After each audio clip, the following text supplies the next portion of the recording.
Alright folks, this is the second day. As you can tell, we got some work done yesterday. This is about the point in the project where you ask yourself, do you really know what you're doing here? This frame horn here, I saved that. It's all one piece, it's good shape. Inner fender I cut off here. I'll have to cut this back some more, but I wanted to leave it long. And then this frame horn over here, as you can see, got a lot more damage than I had anticipated. So I don't know how this is going to turn out. It turns out this frame horn is actually buckled underneath here on the bottom. So this motor mount is actually located a little closer to the firewall than what it's supposed to be, and I don't know exactly how I'm going to fix that, or if I'm going to fix it. Probably other than cutting this entire inner fender off, I don't think you can fix it. So I'm probably just going to leave that go, weld on a new frame horn here and a new inner fender, and put the front clip all back together. It's not for the faint of heart. I can guarantee you, take an operating vehicle and cut it apart like this. But so far I've got about 12 hours, including this one over here. I cut this front clip off of a Volkswagen Cabriolet.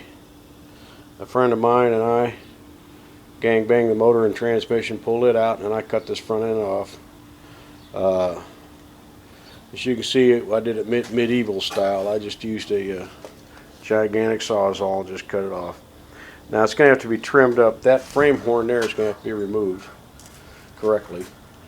And then this frame horn is going to be welded on to the one that's in there. The inner fenders will overlap, and then I'll have to cut them once they're overlapped and then butt weld them together. So we get all done, we'll have a cabriolet front end on the front of this old Rabbit pickup truck. So anyway, to give you an idea, like I said, this is about 12 hours at this point. I'll kind of keep you guys updated. This is not something, if you're the kind of guy, your idea of a tool chest is a screwdriver and a hammer, you're probably not going to be successful getting this done. You've got to have pretty good selection of stuff to get this done this far. Most of this is pretty simple. Sawzall took care of most all of this, and then a die grinder, cut-off wheels to cut the welds. So it can be done. Like I said, the reason I don't do this very often is, for example, when I weld this horn back together here, no matter what you do, no matter how you do it, no matter how careful you are, it ain't going to be right. It's not going to be the way it was from the factory. That's just how it is. And there's nothing to be done about it. So once you repair this, it's fine. It'll be great. And 3 years from now, 4 or 5 years from now, this thing will be rusted out.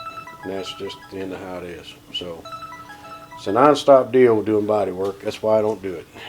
But anyway, you can see this old car is pretty good shape, considering I got a lot of this material here to remove. This deadening that Volkswagen puts on there. I have no idea why they globbed that on there so much. They probably added 100 pounds of weight to the car just by globbing this crap on here. So while I got this apart, there's a leak there underneath that water pump. It'll never be easier to change it than now. So I'll take care of that. There's a couple little upgrades I want to do. So while I got it apart this far, I'm going to do as much of that stuff as I can. Anyway, just keep you guys up to date. Today, hopefully, by the end of the day, I'll have this front clip back on here. But we'll see. Given at this rate, I can see right now this will be 25 to 30 hours of labor by the time I did this. If you paid a body shop to do this, it would cost more than what the truck's worth. So do it by yourself, or figure it out. Get over your buddy and have him help. Anyway, later.